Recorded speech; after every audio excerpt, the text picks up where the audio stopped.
Bonjour à tous, je suis très heureux de vous retrouver ce matin, particulièrement heureux même, ça faisait un bail que je n'avais pas présenté La Voix est libre. On va se revoir régulièrement désormais puisque dans 2 mois, nous votons.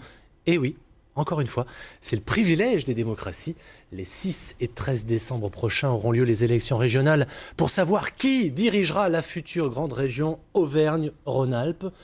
On est actuellement dans ce qu'on pourrait appeler la pré-campagne, même si les listes et les candidats commencent à se mobiliser, à s'agiter même. Tenez, cette semaine par exemple, les écolos ont présenté leur tête de liste dans chaque département. Je dis les écolos, mais ils ne sont pas tout seuls, loin de là. Ils partent avec le parti de gauche, le mouvement Ensemble, Nouvelle Donne et la Nouvelle Gauche Socialiste, et quelques aussi citoyens.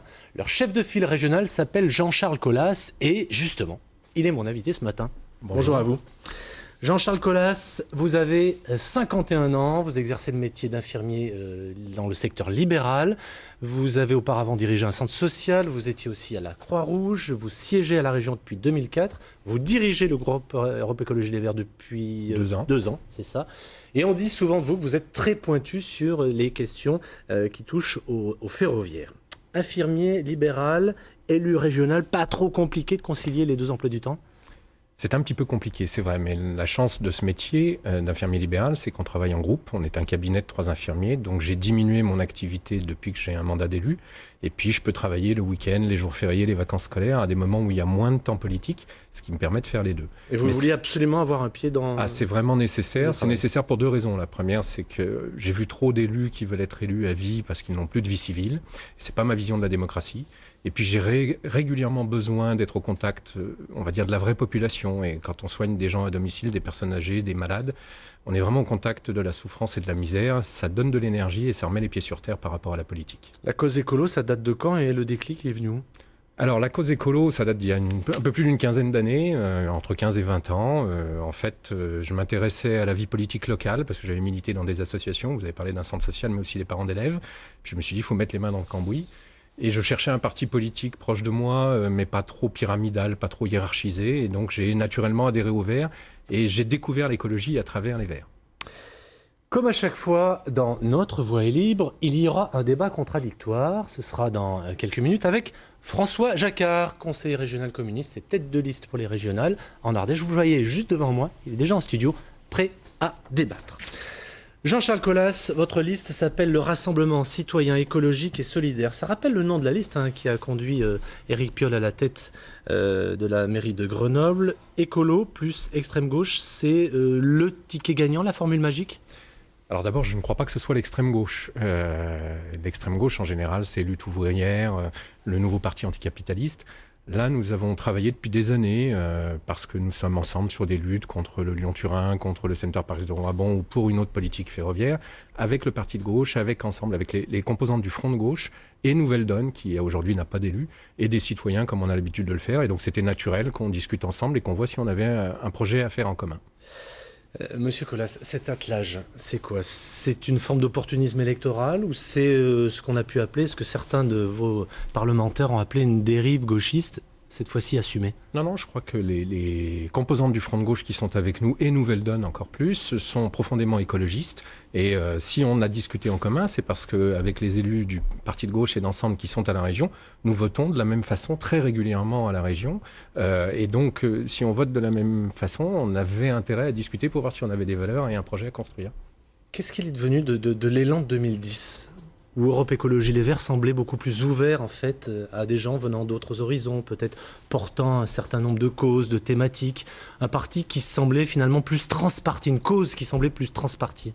Alors en fait, je pense que l'élan est continué avec ce rassemblement. C'est-à-dire qu'en 2010, Europe Écologie Les Verts, c'est les Verts qui se sont ouverts à la société civile. Et effectivement, on a eu des candidats connus, Philippe Mérieux, Olivier Keller en Ardèche, qui était de la Confédération Paysanne, ou Léla Ben-Sharif dans la Loire, ou Alain Chabrol dans l'Ain, qui était de France Nature Environnement, qui sont venus avec nous. Ils sont toujours là avec nous et ils seront là aussi pour ces élections régionales. Vous voyez derrière ma question, je pense par exemple à quelqu'un comme Claude Comet, qui était effectivement vice-présidente au tourisme, qui était avec vous et qui, cette fois-ci, a décidé de quitter le parti dans l'Ain parce qu'elle ne se reconnaissait plus dans ce que devenait Europe Écologie Les Verts. On a effectivement des personnes qui venaient de la société civile ou qui étaient d'ailleurs avant chez les Verts, qui n'ont pas été désignées pour être candidats cette fois-ci et qui du coup sont partis ailleurs pour des ambitions personnelles sur lesquelles je n'ai pas de jugement.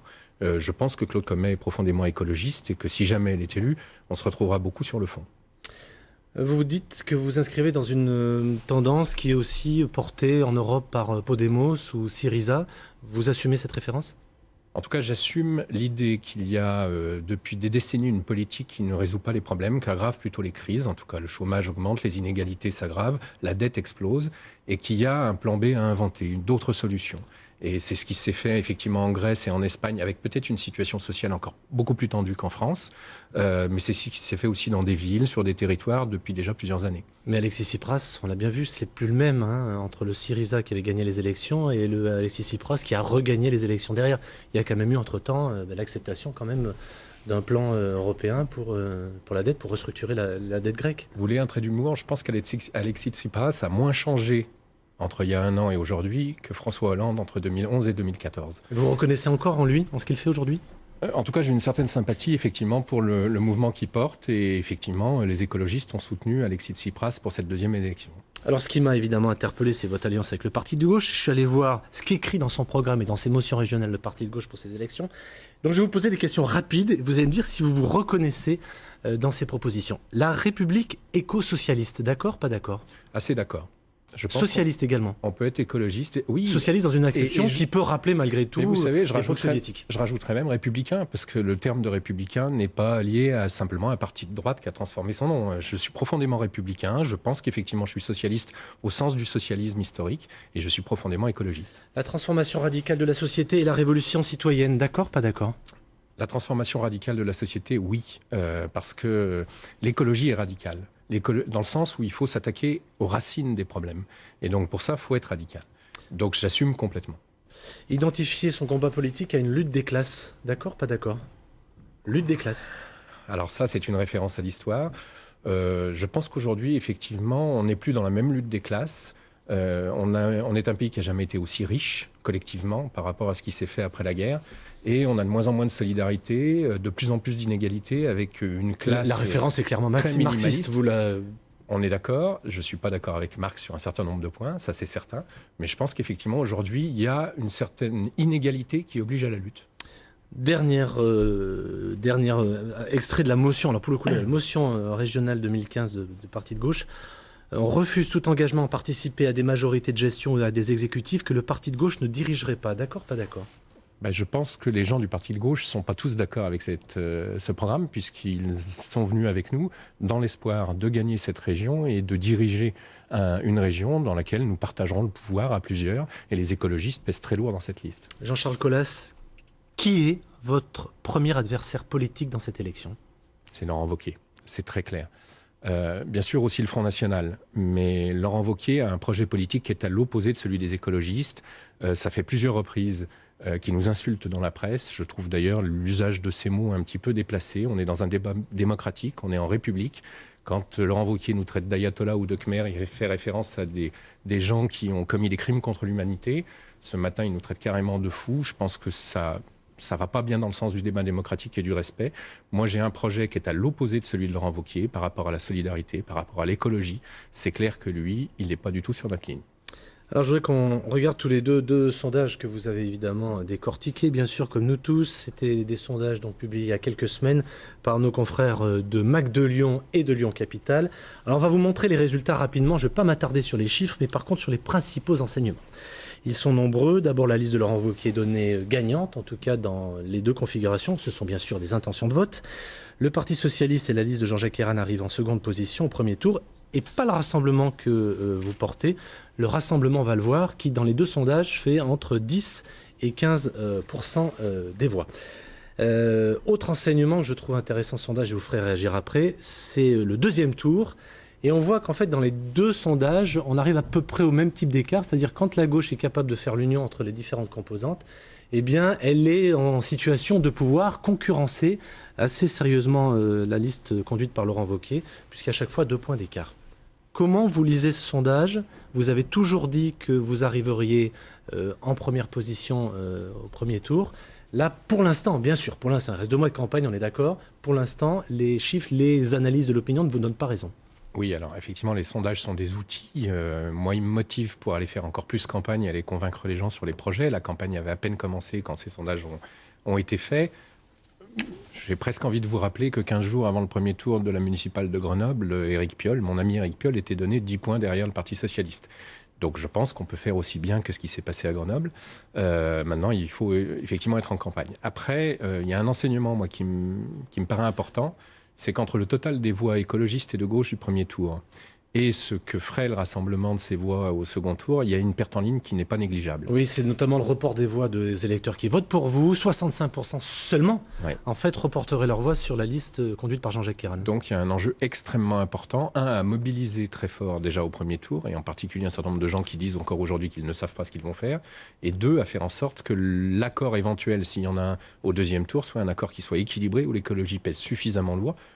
Bien sûr, si on arrive en tête, ce sera largement le cas, pour que les électeurs se mobilisent au deuxième tour et combattent Wauquiez. Monsieur Colas, vous avez déclaré chez nos amis Lyon Capital le 28 août 2015, il y a un mot qui est resté, évidemment, qui a été largement repris par la presse. Je vous cite, « Je ne suis pas sûr d'être candidat sur cette fusion ». La fusion de l'entre-deux tours, bien sûr, parce que je ne veux pas renier mes valeurs. C'est toujours aujourd'hui votre position ? Oui. La fusion de deuxième tour, elle se fera sur un projet. Et si ce projet il n'est pas respectueux des différentes composantes et du vote des citoyens au premier tour, elle ne se fera pas. Quitte à désorienter les électeurs de gauche aujourd'hui ? Quitte à désorienter, vous savez, la fusion n'est pas automatique. C'est soit on est capable de se mettre d'accord sur un projet. Contrairement à Wauquiez, nous, on ne veut pas faire une fusion de façade juste pour se partager des places. C'est vraiment un enjeu d'idées, de projet. Est-ce qu'on va vraiment transformer cette région dans le sens de plus d'écologie ? Si oui, il n'y a pas de raison que cette fusion ne se fasse pas. Sinon, il y a des difficultés pour qu'elle se fasse. Alors, on en a régulièrement parlé ici ou dans le journal. Les relations pendant 5 ans étaient un peu, comment dire, orageuses entre les écologistes et la majorité de gauche, notamment sur des dossiers comme le Lyon-Turin, le Center Parcs de Roibon, les aides à ST Microelectronics, Erail. Le dernier épisode en date, juste avant, c'était le contrat de plan État-région sur l'Ardèche. J'ai l'impression aussi que parfois il y a eu des mésententes quasi personnelles entre vous et Jean-Jacques Kérane. Et j'ai sorti 2 autres phrases. D'abord, celle de Jean-Jacques Kérane. Une phrase, je pense, qui va vous faire réagir, mais vous aviez déjà réagi à l'époque. C'était début mai 2015, je la cite. « Les Verts sont un peu comme les Amish en Pennsylvanie, ceux qui vivent au XVIIIe siècle. » Et je sors une phrase de Jean-Charles Colas, à Tribune de Lyon, le 27 août 2015. Question. Pensez-vous que Kérane n'a pas été un bon président sur le dernier mandat ? Réponse. Oui. Plus loin. Kérane est élu depuis 1977 et quand on vit de la politique depuis trop longtemps, on perd pied avec la réalité. Est-ce que, encore une fois, vos différents politiques sont allés quasiment sur des différends parfois personnels ? Pour moi, ce ne sont pas des différends personnels. Je pense qu'effectivement, la professionnalisation de la politique est aujourd'hui un fléau de la démocratie en France. Et d'ailleurs, quand on voit ce qui se passe dans les autres pays européens, on peut vraiment voir qu'on est un peu archaïque, voire très en retard par rapport aux démocraties européennes. C'est quoi ? C'est l'exercice du pouvoir ? C'était vraiment le problème de la gouvernance ? Je pense qu'à la fois, les hommes politiques, tous, pas seulement ceux qui sont présidents ou maires, etc., doivent avoir une réalité, une vie réelle, une vie civile, et pas passer leur vie en politique. Et ensuite, je pense que l'exercice du pouvoir aussi use les gens. Et ça se voit pas seulement dans les présidents de région, mais aussi dans les maires des grandes villes qui deviennent petit à petit autocrates et un peu monarques. On a coupé la tête des rois en France, mais on a beaucoup de roitelets. Quid de la gouvernance et de la conduite chez les écolos pendant ces 5 ans ? Il y a 2 choses qui m'ont surpris. C'était le budget 2014, si mes souvenirs sont bons. 1 tiers de votre groupe vote contre, 2 tiers votent pour, et vous allez procéder à un tirage au sort pour savoir qui dans votre groupe va voter pour, va voter contre. Et dans ce tirage au sort, vous allez dispenser les vice-présidents qui vont voter pour. On peut se dire, tiens, pour ne pas perdre leur poste. Est-ce que ça, vous pensez pas que c'est finalement une drôle de manière de vouloir donner la leçon sur la pratique politique aux autres formations ? Écoutez, c'était un petit peu difficile de dire on est pour 2 tiers de ce budget, mais il y a 1 tiers qui nous gêne. C'est difficile de l'exprimer par un vote. Chacun ne peut pas se couper en 2 tiers, 1 tiers. Donc, mais la règle majoritaire, malgré tout. Comme on est un groupe, à nous, il n'y a pas de règle majoritaire. Comme d'ailleurs certains socialistes l'ont dit aujourd'hui sur Twitter, on vote en fonction de nos convictions et de convictions collectives. On est un groupe de 36 élus. On a débattu, on a admis qu'on avait un certain nombre de choses dans ce budget qui nous plaisaient et d'autres qui ne nous plaisaient pas. Et donc, on a fait un vote proportionné. Deuxième exemple, et on va en terminer là-dessus avant de recevoir notre premier contradicteur. Présentation du schéma régional climat et énergie. Votre vice-président, Benoît Leclerc, présente sa délibération et il explique à la fin qu'il ne la voterait pas. Oui. Et parce que l'enjeu de ce schéma climat et énergie, c'était de répondre aux objectifs de la loi. Non mais ça ne semble pas cohérent. Je comprends bien effectivement la démarche, mais ça semble dans l'affichage pas cohérent. On présente une délibération qu'on ne va pas voter. Parce qu'en fait, cette délibération, c'est un schéma qui est co-élaboré, et en particulier avec l'État. L'État a empêché, c'est assez extraordinaire, que ce schéma respecte les orientations fixées par la loi, donc par l'État.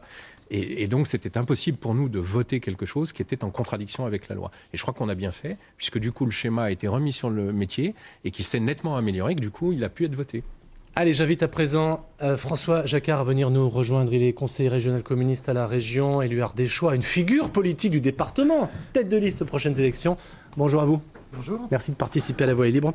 Votre liste s'appelle l'Humain d'abord. Tiens, ça me rappelle quelque chose. C'était le nom du programme du Front de gauche, et notamment de Jean-Luc Mélenchon lors de la dernière élection présidentielle. Une référence que du reste vous conteste le parti de gauche, qui dit que vous instrumentalisez le nom. On parle de tromperie, d'une pratique d'un autre temps. En fait, qu'il n'y a même aucun candidat du parti de gauche sur vos listes. Je voulais une réaction par rapport à cette petite polémique. Écoutez, nous allons défendre les valeurs que nous avons défendues avec Jean-Luc Mélenchon. Parfois, ça n'a pas été simple, mais nous avons un projet qui s'appelle l'Humain d'abord, qui a vocation à avoir des prolongements nationaux et des prolongements régionaux. Mais la critique de l'OPA sur le nom. Écoutez, je pense que le parti de gauche a fait un choix, il l'assume. Nous avons, voulu continuer l'aventure du Front de gauche parce que nous y croyons, parce que nous sommes celles et ceux qui pensons que la politique qui a été menée depuis l'élection de François Hollande, y compris à l'Assemblée nationale, avec des votes d'Europe Écologie et du PS sur un certain nombre de questions qui posent des problèmes dans la société aujourd'hui, dans la vie des gens, eh bien nous avons choisi de continuer l'aventure du Front de gauche parce que nous y pensons et nous y croyons. Donc pour vous, le Front de gauche n'est pas mort en Auvergne-Rhône-Alpes? Bien sûr que non. La preuve en est, c'est que vous verrez, lors de la présentation de nos listes, certains ont fait le choix de ne plus être dans le parti de gauche, de nous rejoindre sur nos listes au nom des valeurs que nous avons défendues au Front de gauche et dont nous espérons qu'effectivement, ils continueront à vivre ces valeurs dans l'avenir à la région Rhône-Alpes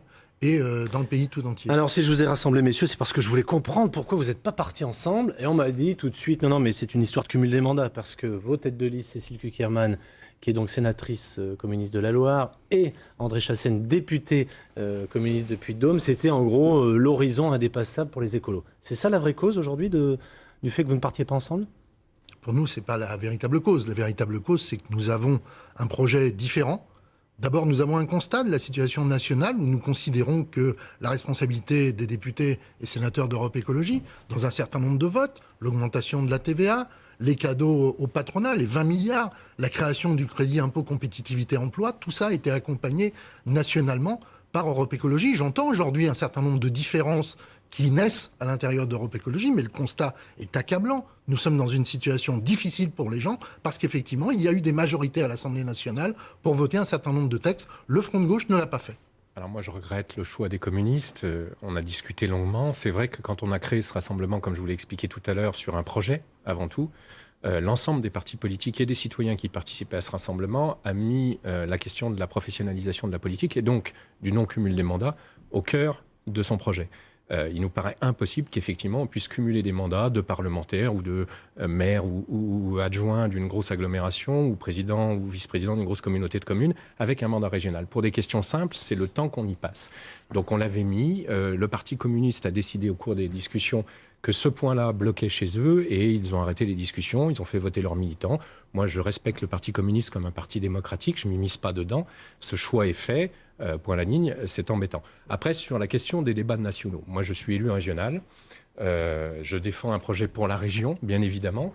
Et par exemple, sur des sujets régionaux, je sais qu'on a eu aussi des oppositions, y compris pour des aides à des entreprises multinationales. Vous entendez par exemple sur la réforme ferroviaire ? Alors, visiblement, est un point de blocage, là. Sur la réforme ferroviaire, on a des sujets de discussion, c'est sûr. Mais vous avez voté effectivement cette réforme ferroviaire, tout à fait, que n'ont pas voté du tout les communistes. Mais à l'échelon national. À l'échelon national. Mais justement, puisqu'on parle de train, vous proposez, le rassemblement propose la création d'une, on pourrait appeler ça comment, une régie régionale des transports, notamment les transports ferroviaires. Sur cette proposition-là, j'ai l'impression aussi que vous n'êtes pas d'accord. Oui, nous ne sommes pas d'accord parce que nous considérons que c'est un premier pan de casse de l'unicité du service public qui est la SNCF. Nous considérons que la SNCF a aujourd'hui un certain nombre de difficultés, des difficultés financières qui remontent pas à il y a quelques jours, qui remontent à un certain nombre de choix politiques. L'ouverture à la concurrence qui est annoncée, même si aujourd'hui l'Europe fait un pas de travers, puisqu'elle considère qu'il faudra attendre 2030 pour libéraliser. Mais aujourd'hui, effectivement, l'entreprise SNCF a une situation financière qui est une situation périlleuse. Et je pense que ce qui a été voté au Parlement européen sur le paquet ferroviaire et la réforme ferroviaire sont des éléments d'accélération. Et effectivement, pour nous, la solution d'avoir une gestion propre de la région Rhône-Alpes casse l'unicité et peut mettre en concurrence les différentes régions. C'est peut-être un élément qui nous sépare. Alors moi, je suis élu régional, je le redis, et comme je souhaite être président de région, j'ai les pieds sur terre, on en a parlé tout à l'heure, et je suis pragmatique. Ça fait des décennies que la direction de la SNCF a cassé le transport public ferroviaire, d'abord par les marchandises, en se faisant concurrence à elle-même, avec la SNCF est le premier transporteur routier, puis après avec les trains d'équilibre du territoire, et maintenant elle s'attaque au TER en nous disant très clairement, moi je ne veux plus desservir telle ou telle ligne. Et là je dis simplement, si la direction de la SNCF, parce que je ne crois pas que ni M. Jacquard ni moi-même seront ni demain, ni dans 1 an, ni dans 5 ans président de la SNCF ou président de la République et changeront la politique nationale de la SNCF, si la SNCF ne veut plus faire un certain nombre de missions de service public régional de voyageurs ferroviaires et même de marchandises, nous sommes prêts, région, à créer un établissement public, j'insiste bien là-dessus, au même titre que les lycées, c'est du personnel public, avec le même statut que les statuts de cheminots nationaux, pour remplacer la SNCF, et nous montrerons sans doute que c'est possible de le faire dans le public à l'échelon régional. Nous convaincrons sans doute d'autres régions de faire pareil, et peut-être que quand plusieurs régions s'y mettront, le national reprendra la main. Autre point de différence entre vous, c'est l'aide aux entreprises. Donc c'est très clair au rassemblement, pas d'aide aux grosses entreprises. Ça va au-delà. C'est d'abord critériser, c'est-à-dire qu'on ne donne pas des aides, quel que soit le format des aides, que ce soit des subventions, des avances remboursables ou des prêts à taux zéro, il faut qu'il y ait des critères en face. C'est-à-dire que quand il y a de l'argent public, il y a des engagements. On le fait pour les associations. Quand aujourd'hui on donne une subvention à une association, on lui demande plein de critères. Aux entreprises, on demande rarement des critères. Ces critères, c'est des critères environnementaux, c'est des critères sociaux, c'est-à-dire les conditions de travail et le droit du travail, et c'est des critères économiques. On pose quand même un minimum de conditions d'emplois pour donner de l'argent public. Non. On peut par exemple faire le choix de dire, tiens, les nanotechnologies, par exemple. Pas aujourd'hui. On va essayer d'aider une entreprise qui recherche dans les nanotechnologies parce qu'on estime que finalement, c'est la vocation aussi de la région de favoriser l'innovation. C'est la vocation de la région de favoriser l'innovation. Donc, et donc là, on donne 25 millions d'euros d'aide de la région au sein d'un grand plan d'argent public qui fait plus d'1,5 milliard d'euros. On parle bien de ST Microélectronique, société basée à Crolles. Et à l'arrivée, au bout de 3 ans, l'entreprise annonce 500 à 1500 licenciements. Elle n'a pas fait de bénéfice sur les 3 ans. Par contre, elle a distribué quand même 400 millions de dollars de dividendes par an à ses actionnaires. Donc en fait, la totalité de l'argent public est allée directement dans la poche de l'actionnaire. Ça nous paraît incompatible parce qu'on n'avait pas mis de critères. Et après, il y a la question que vous posiez en intro, c'est est-ce qu'on a vocation, nous, régions, avec un budget limité, à aider des grosses entreprises multinationales ? Je crois que c'est complètement le rôle de l'Europe et de l'État d'aller sur un pôle européen de la microélectronique. Pour les collectivités territoriales, c'est plus leur rôle d'aller sur une économie de proximité, les PME, les TPE, l'économie sociale et solidaire. Bref, un endroit où, avec les moyens de la région, on peut réellement avoir un effet levier. Écoutez, d'abord, sur ST Microélectronique, le choix de la région n'a pas été une aide directement à ST Microélectronique, puisque nous avons financé de la recherche et de la recherche publique. Donc nous considérons que c'était un bon choix. Que parallèlement, il y ait des difficultés avec ST Microélectronique, mais j'entends bien, Jean-Charles Colas veut aborder que les questions régionales sans regarder les répercussions d'une politique nationale. Mais quand même, le crédit impôt compétitivité emploi, Europe Écologie l'a voté, nous ne l'avons pas voté parce qu'effectivement, c'était encore la possibilité pour les entreprises de pouvoir faire sans aucun contrôle d'argent public ce qu'ils voulaient. Et on arrive à des situations où des entreprises versent des dividendes, touchent le crédit impôt compétitivité emploi et dans le même temps licencient ou vont licencier un certain nombre de salariés. Donc nous sommes pour effectivement la conditionnalité. Mais nous sommes aussi pour qu'il y ait un débat national sur la question de la gestion des entreprises. On voit bien aujourd'hui qu'un certain nombre d'entreprises font un choix de spéculation financière, y compris avec de l'argent public, qui est le CICE, dont on a privé un certain nombre de possibilités, par exemple, de relance du pouvoir d'achat pour privilégier les entreprises qui, aujourd'hui, n'utilisent pas le CICE pour créer de l'emploi. Donc nous sommes favorables à l'aide à l'emploi, pas l'aide à l'entreprise, l'aide à l'emploi de façon à ce qu'effectivement, nous contractualisions. Sur cette question-là, nous sommes en accord, bien évidemment. Nous ne sommes pas aussi éloignés que ça, sinon nous n'aurions pas géré ensemble la région. Mais nous avons un choix différent sur un certain nombre d'options. Juste, il faut bien que vous compreniez, cette question-là va quand même au cœur de la campagne, puisque avec la réforme, notamment territoriale, la région va récupérer quand même un certain nombre de compétences sur le volet économique, et forcément, ce thème-là, donc on aura l'occasion sans doute d'y revenir. Juste une précision quand même. Nous n'avons pas voté la réforme territoriale et la création de ces grandes régions. Bien sûr, bien sûr. Je rappelle quand même que là aussi, une des divergences que nous avons nationalement avec les groupes d'Europe Écologie, c'est le choix d'avoir favorisé des grandes régions européennes. Je reconnais à Europe Écologie une constance, puisqu'ils sont pour la disparition des départements et pour des grandes régions européennes, y compris pour le fédéralisme européen. Donc j'entends bien ces divergences et ces difficultés. Je dis simplement qu'on a travaillé ensemble et que nous avons un bilan ensemble, je le dis, ce n'est pas le bilan de Jean-Jacques Keran, c'est le bilan d'une majorité. Nous l'avons partagé ensemble. On a même des points de convergence, puisque je partage complètement l'analyse qu'a fait François Jacquard sur le CICE. Pour toutes les entreprises qui, effectivement, a été donné. Personnellement, je suis responsable de mes votes et pas ceux des parlementaires ou d'autres à d'autres endroits. Et effectivement, sur le CICE, un certain nombre d'entreprises, sans critérisation, ne créent pas d'emplois, y compris d'ailleurs à la SNCF, qui a récupéré 100 millions d'euros de CICE et qui a supprimé un certain nombre d'emplois de cheminots contre lesquels je me bats. Après, moi, ce qui m'apporte, c'est les votes à la région. Et les 25 millions d'euros d'aide à la région à ST Micro, même si c'est passé par un laboratoire de recherche pour développer des brevets qui ensuite permettent à ST Micro de développer une activité commerciale, elle a été votée par les communistes régionaux, dont François Jacquard, ainsi que le Parti socialiste et la droite, et les seuls qui sont opposés sont les écologistes. Bien sûr. Monsieur Jacquard, c'est quoi votre attitude au second tour? Vous avez déjà fixé ce que vous allez faire dimanche soir, 6 décembre, au soir, en fonction de vos résultats? Écoutez, d'abord, certains sont surpris qu'il puisse y avoir 3 listes à gauche au premier tour de l'élection régionale. Je rappelle que lors des dernières élections régionales, c'était déjà le cas. C'était déjà le cas, oui. Et le rassemblement au second tour a permis de battre la droite et de gagner. Je pense que nous sommes sur la même longueur d'onde. Même si j'ai entendu quelques balbutiements et quelques difficultés à un moment donné, j'entends et j'acte que le rassemblement souhaite battre Laurent Wauquiez. Donc pour nous, pas d'ambiguïté. Nous avons été toujours dans le rassemblement face à la droite. Pour nous, aucune ambiguïté de ce côté-là. Alors, et je voudrais terminer là-dessus parce qu'il nous reste peu de temps. Par contre, il y a une différence que je sens, c'est que vous revendiquez le bilan et vous ne le revendiquez pas. Ah si, on revendique le bilan. Avec... Vous revendiquez le bilan régional de ces années? Tout à fait, avec un bilan critique. On n'est pas non plus un bilan BA. Nous avons agi en tant qu'élus écologistes. On avait 36 élus à la région Rhône-Alpes, donc un groupe qui pesait fort, à la fois dans l'exécutif, avec des choses qui ont été mises en place, et je pense au territoire à énergie positive, à la politique foncière. Donc vous allez faire campagne sur le bilan? Entre autres, sur la partie du bilan. Et puis aussi, parfois, les élus écologistes, quand on n'était pas à l'exécutif, sur des thématiques comme les transports, par exemple, on a essayé, ça n'a pas marché à tous les coups, mais parfois ça a marché, à être les aiguillons pour faire respecter des promesses. Je pense à la réouverture de la rive droite du Rhône, que François Jacquard connaît bien, donc le train en Ardèche, qui est supprimé depuis longtemps et que nous réclamons ensemble depuis longtemps. C'est aussi ça, le bilan des écologistes. Après, on est critique sur une partie du bilan, où quand les écologistes ont voté contre, on parlait des aides économiques tout à l'heure, on ne va pas assumer ce bilan-là, parce que justement, il a été à l'encontre des promesses qu'on avait faites en 2010. C'est un peu comme ce qui se passe au niveau national. On a eu quand même un discours de campagne du président de la République sur plein de choses qui étaient intéressants, qui a motivé et mobilisé d'ailleurs tous les électeurs de gauche et écologistes. Et aujourd'hui, force est de constater qu'on a un très gros niveau de déception partout, et en particulier au Parti socialiste où beaucoup ont démissionné et nous rejoignent. Merci François Jacquard. Merci beaucoup. Merci à vous. Bon retour en Ardèche et puis bonne campagne à vous.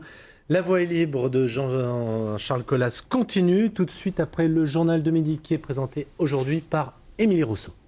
Bonjour à tous. À la une de l'actualité régionale ce midi, on commence par cet accident qui a fait 15 blessés légers à Givors. Un bateau de tourisme a heurté cette nuit une pile de pont sous l'autoroute A47. L'embarcation, vous le voyez, est très endommagée. Vous le voyez sur ces images. Le Bellefleur, bateau allemand, a tout de même réussi à accoster à Vienne. Mais pour les 117 passagers, la croisière s'arrête là. Ils seront rapatriés et remboursés. Que s'est-il réellement passé au bord du lac Netton, à Dagneux, dans l'Ain? Qu'est-il réellement arrivé à Patrice Semard, assassiné en 2011? On ne le saura probablement jamais, mais hier, la cour d'assises de l'Ain a condamné 2 personnes à 12 ans de prison pour ce meurtre. Un militaire et une infirmière, l'une des compagnes de la victime, qui a clamé son innocence jusqu'au bout. Écoutez la réaction de son avocat et celle des proches de la victime. Quand on a contesté une culpabilité, il y a véritablement un double problème. Le problème de savoir si on mérite d'être condamné et puis secondairement, bien sûr, de savoir si la peine est adaptée. Je suis soulagée quand même. Ils ont été condamnés, peut-être pas suffisamment, mais bon, je suis soulagée. La mort de mon fils ne restera pas impunie. Et je ne suis pas venue de la Guadeloupe pour rien au moins. Je vous en parlais hier, un premier cas de fièvre catarrhale a été détecté dans la Loire. 5 bovins sont apparus positifs dans un élevage de Pradines, même s'ils ne présentent pour l'instant aucun symptôme. Du coup, tout le nord du département fait l'objet de mesures de précaution sanitaire. 85 communes sont classées en zone interdite. 15 000 bêtes ont déjà été vaccinées. Elles devraient recevoir une deuxième injection à partir de mardi. Dans la Loire, toujours, la grève des médecins généralistes continue. Le tiers payant généralisé a pourtant été supprimé de la loi sur la santé. Mais dans le Rouennais, les praticiens sont toujours mobilisés. Le mouvement s'est même durci. Les permanences de soins ne seront plus assurées. Un déconventionnement collectif est organisé. Les explications de Sophie Valzecchi et Julie Jacquard. La salle d'attente de ce cabinet médical est restée vide. Et ce n'est pas la seule à Roanne. Bien loin des mots d'ordre des syndicats, ici, les médecins généralistes n'ont pas repris le travail. Selon ce collectif de praticiens, ils sont près d'une centaine à avoir fait ce choix. Les médecins du Rouennais sont très soudés du fait de leur appartenance à la permanence des soins, à la garde, qu'ils le font tous. Donc ça, c'est important, ça nous permet d'être soudés. Ils sont soudés parce qu'il y a effectivement une souffrance liée à la désertification. Et ils sont très soudés parce qu'ils sont contre, collectivement, cette loi de santé qui atteint leur indépendance et la liberté dans la relation médecin-malade. Dans le collimateur de ces médecins libéraux, le tiers payant que le gouvernement veut leur imposer. Ils refusent d'être payés directement par la sécurité sociale et les mutuelles de santé qui, selon eux, pourraient, pour faire des économies, interférer sur les prescriptions médicales. Les sénateurs viennent de supprimer le tiers payant du texte de loi, mais ça ne suffit pas pour les médecins rouennais. Ils envisagent de se déconventionner. Nous l'avons voté à la grande majorité du collectif du Printemps rouennais. Notre objectif est de mettre localement en place une structure qui nous permettra de travailler dans cette totale indépendance et liberté. Et bien évidemment, notre objectif, c'est de réveiller tous les médecins de France qui n'ont peut-être pas encore perçu tout le danger de cette loi, de nous rejoindre. Les députés doivent examiner en deuxième lecture la loi sur la santé mi-novembre. Jusque-là, les médecins rouennais ont décidé de suspendre leur garde la nuit et le week-end. Avant de se quitter, un petit point sur la circulation. Elle risque d'être difficile aujourd'hui à Lyon et alentour. Le tunnel sous Fourvière sera fermé jusqu'à lundi. Plusieurs milliers de motards devraient aussi manifester cet après-midi et bloquer le trafic au centre et au nord de l'agglomération. Je vous souhaite une très bonne après-midi sur France 3. À ce soir. Deuxième partie de La Voix est libre avec Jean-Charles Colas, conseiller régional Europe Écologie Les Verts et chef de file régional du Rassemblement citoyen écologique et solidaire avec le parti de gauche Ensemble Nouvelle Donne et la Nouvelle Gauche socialiste. Et maintenant, ces images qui ont fait le tour de la planète médiatique cette semaine. Sur ces images, des cadres d'Air France bousculés en marge d'un comité central d'entreprise qui était consacré à la présentation d'un plan social prévoyant la suppression de 2900 emplois. Votre réaction par rapport à ce fait d'actualité? D'abord, je crois que toutes les violences sont condamnables. Après, ces violences-là ont fait la une de la télévision et c'est pour ça qu'elles ont ému les gens. Le pouvoir de l'image est assez extraordinaire. Il y avait une manifestation des salariés d'Air France, des milliers de salariés qui ont manifesté pacifiquement toute la journée. Ça n'a malheureusement pas fait la une de la télévision. Donc, quelques individus ont été violents, c'est condamnable, c'est effectivement pas acceptable. Après, il y a d'autres violences, et la violence de la direction d'Air France de refuser de discuter avec les salariés, c'est aussi une violence. Alors certes, elle est moins physique. Il y avait une discussion quand même avec les syndicats de pilotes. Vous vous souvenez en fait aussi de l'histoire, le refus des syndicats de pilotes notamment de monter leur productivité. Il y a des images qui ont tourné depuis ces images-là à la télévision sur des dirigeants d'Air France qui refusent de discuter avec des représentants effectivement du personnel, pas des pilotes, et des centrales syndicales qui ont expliqué qu'ils n'avaient pas eu certaines informations en amont. Je pense que la question du dialogue social est essentielle pour éviter qu'on en arrive à ces absurdités, quelles qu'elles soient. Mais 2900 licenciements secs, c'est une violence aussi. Du coup, vous êtes d'accord avec la phrase de Jean-Luc Mélenchon? J'aime bien les phrases, vous les remarquer, donc je vais vous la lire. Que voulez-vous qu'ils fassent?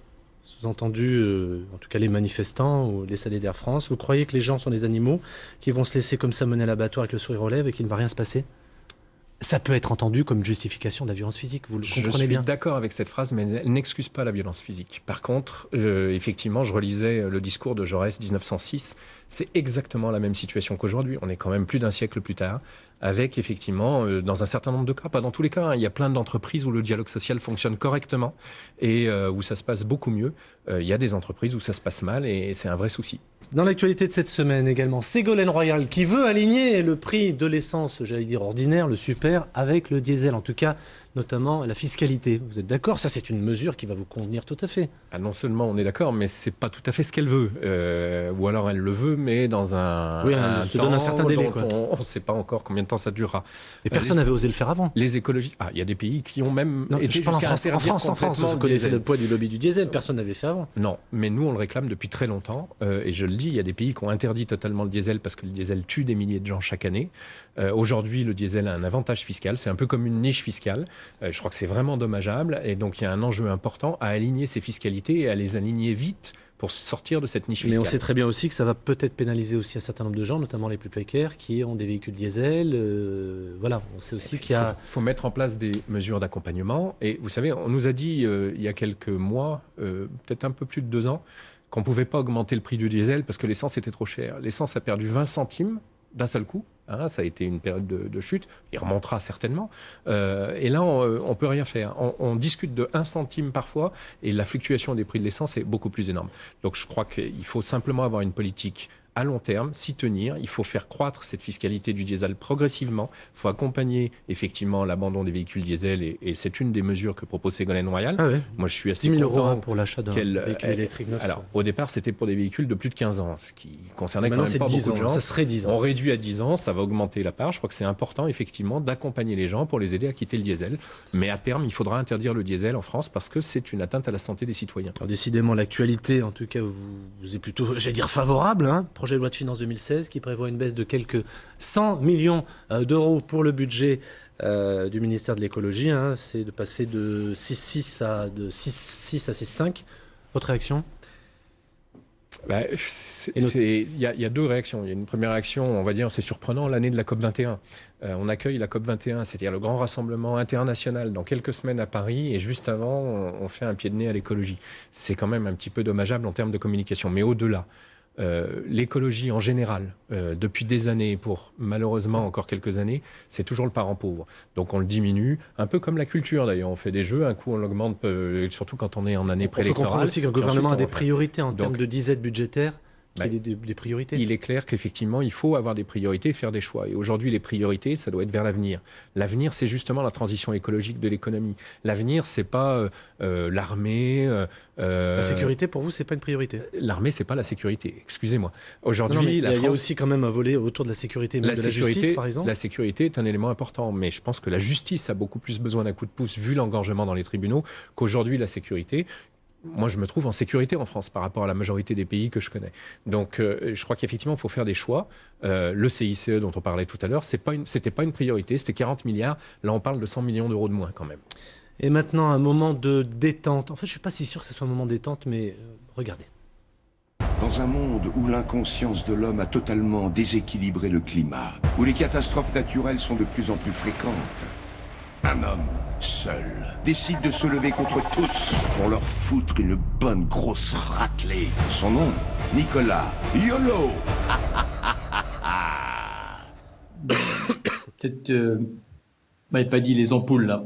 C'est des ampoules basse consommation, moi on est sûr de ça? Stop Nico, stop! Je sais pas y faire, laisse-moi faire. Salut bande de salopes des gouvernements du monde! Vous voyez ça? C'est une putain de planète. Alors vous êtes là? Oui, c'est mon pétrole! Moi je veux mon pétrole! Bordel! Si vous vous mettez pas d'accord, et ben voilà ce qui va se putain de passer! Bat! Merde! La planète, elle a un bobo! Trop violent. Faudrait qu'on parte sur un truc plus doux. Bonjour. Bienvenue dans un message sobre et efficace à l'américaine. Il y a un rendez-vous historique en décembre à Paris, la COP21. Ce nom, il est vraiment nul. Mais bon. Tous les chefs d'État du monde vont se réunir pour prendre des décisions sur le climat. L'enjeu est d'enfin s'unir pour dire d'une seule voix. C'est votre dernière chance de nous prouver qu'on ne vous a pas élus pour rien. Chaque voix compte. Voilà, donc c'est le combat porté aujourd'hui par Nicolas Hulot, hein, qui défend la COP21 avec cette pétition « Osons » pour interpeller en tout cas les gouvernants qui vont participer à la COP21. C'est un bon moyen, ça, de toucher un autre public, de faire passer le message? Alors d'abord, c'est un très beau clip. Nicolas, que je connais un peu, a fait un bel effort. Il a accepté aussi de se ridiculiser un peu dans ce clip pour s'adresser aux jeunes en particulier. Il a utilisé aussi des acteurs peut-être pas connus de la télévision, mais des youtubeurs, des gens qui sont très connus par les jeunes sur YouTube, justement. Et je trouve, pour avoir vu ce clip, qui a été vu des millions de fois et que je conseille à tout le monde d'aller voir, c'est vraiment très efficace. Chaque voix compte, c'est un enjeu. En même temps, c'est un message qui s'adresse aux chefs d'État à travers la population. Et je crois que c'est ça l'enjeu. Il faut effectivement que tous les citoyens se mobilisent pour faire plier les chefs d'État, parce que, sérieusement, la COP21, c'est l'enjeu de cette année, et au-delà de cette année, c'est des engagements pour des décennies. On attend beaucoup, puisque le dérèglement climatique, c'est l'avenir de l'humanité. Les scientifiques nous alertent maintenant depuis des années. Leurs alertes sont de plus en plus graves. Et on a en face des chefs d'État qui, sous le poids des lobbies la plupart du temps, refusent de s'engager. Donc je crois qu'on attend beaucoup de cette COP21 à Paris. Et en même temps, aujourd'hui qu'on demande aux pays tiers de faire en gros l'impasse sur une forme de développement économique que nous-mêmes dans lequel on vit depuis à peu près un demi-siècle. Ah non, c'est pas ça du tout la COP21 justement. C'est que les pays riches s'engagent, eux, à faire des efforts pour permettre aux pays tiers, non pas de se développer n'importe comment comme ont fait les pays riches, mais de se développer quand même. Vous savez, le développement, c'est la qualité avant la quantité. Et je crois que c'est ça qui est important. On peut avoir une meilleure vie, un développement qualitatif et pas obligatoirement une croissance quantitative. Nicolas Hulot, la personnalité de Nicolas Hulot, qui incarne le combat écologique, la défense de l'environnement, au-delà des partis. Est-ce que ça vous renvoie finalement, pas vous, à une image d'un écolo très politisé et finalement d'un combat écologique qui serait détourné de la cause principale? Ça figure à lui. Alors, sa figure à lui est celle de beaucoup d'écologistes qui militent dans de nombreuses organisations. Qui sont ni de droite, ni de gauche, ni de plus à gauche que la gauche et plus à droite que la droite. Ils sont profondément écologistes. Effectivement, parfois, ils sont ni à droite, ni à gauche, comme vous dites. Cela dit, ils sont très souvent chez Europe Écologie Les Verts. On ne le sait pas obligatoirement, parce que les militants des associations ne sont pas obligatoirement des gens qui se mettent en avant dans les campagnes électorales.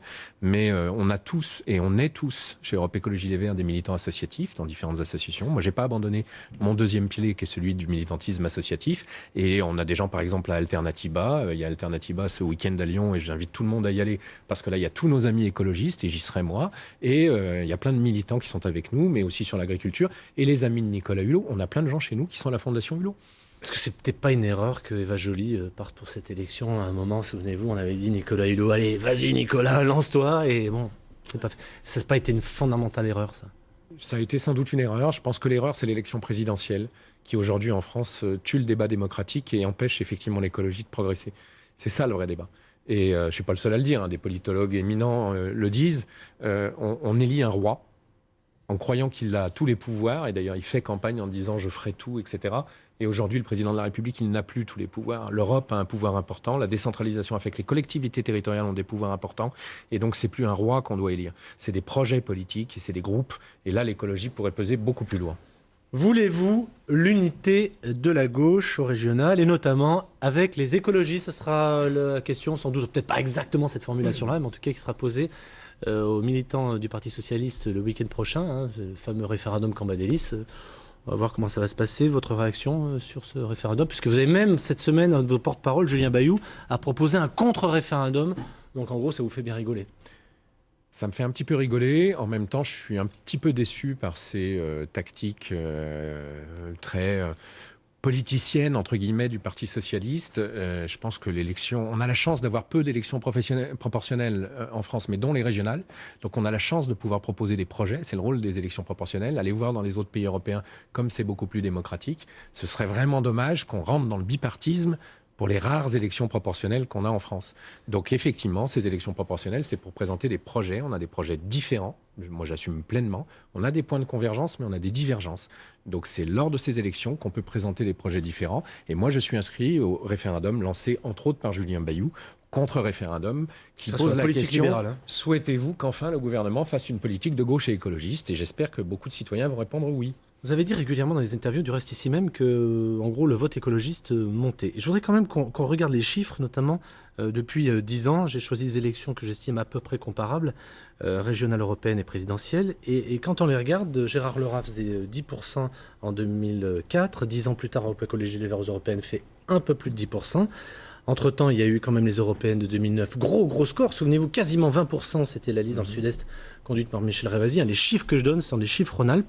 Philippe Mérieux a fait 17%, et puis bon, Eva Joly, 2%. Moi, ce que je vois, c'est finalement plutôt une baisse d'une certaine manière. Vous êtes aujourd'hui à 18, en tout cas aux européennes de 2014, et pourtant vous dites qu'il y a une forme de dynamique autour du vote écologiste.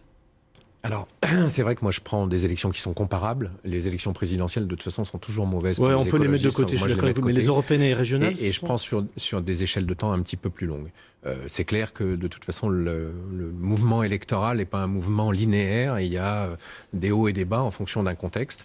Moi, je pourrais vous prendre un chiffre précis. En 2011, j'ai fait un très beau score sur mon élection cantonale en battant le Parti socialiste au premier tour. Et je le dis très clairement, ça a joué un rôle parce que je labourais ce territoire depuis longtemps. C'était de pouvoir comparer, on va dire, avec des circonscriptions électorales et puis un enjeu politique. Mais juste pour vous expliquer, tout le monde était bien marqué. Je suis très modeste. Il y avait eu Fukushima quelques semaines avant. Donc ça pèse sur une élection. Cette année, on a la COP21. Donc ça va peser selon vous? Oui, je pense. On a le clip que vient de sortir Nicolas Hulot qui est quand même très intéressant. J'ai vu Yann Arthus Bertrand la semaine dernière qui sort son film et qui a dit je voterai vert quoi qu'il en soit parce qu'effectivement c'est les seuls à porter l'écologie au point politique. Donc je pense que ça peut jouer dans l'autre sens et j'attends beaucoup.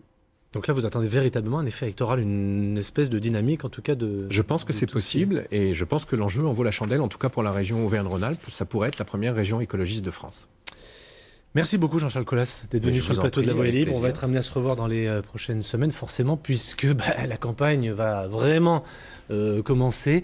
Je voudrais aussi remercier quelques personnes, 2 personnes en particulier, Sylvie Jardin et Dominique Jachet, à qui j'ai demandé beaucoup, notamment pour les infographies.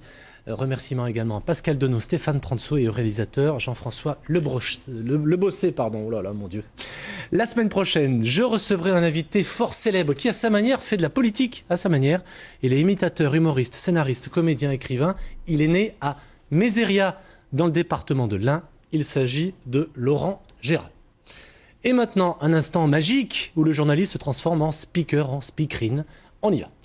Mesdames, Messieurs, j'ai le plaisir de vous annoncer le programme régional sur France 3 cet après-midi à 15h20, un documentaire Babel 8-3, l'histoire d'un spectacle de danse monté par la maison du même nom à Lyon. L'originalité, c'est la participation du début à la fin de 200 habitants des 3e et 8e arrondissements. C'est pour ça que ça s'appelle 8-3, vous l'avez compris. 1 heure plus tard, Chronique d'en haut, Laurent Guillaume vous propose le premier épisode d'une série consacrée au Mont Cervin. Il vous racontera notamment l'histoire du premier alpiniste à l'avoir gravi côté italien. L'occasion également de découvrir la vallée d'Aoste. Voilà, c'est tout pour ce matin. Dans un instant, le 12-13 week-end. Bonne journée à tous et à la semaine prochaine.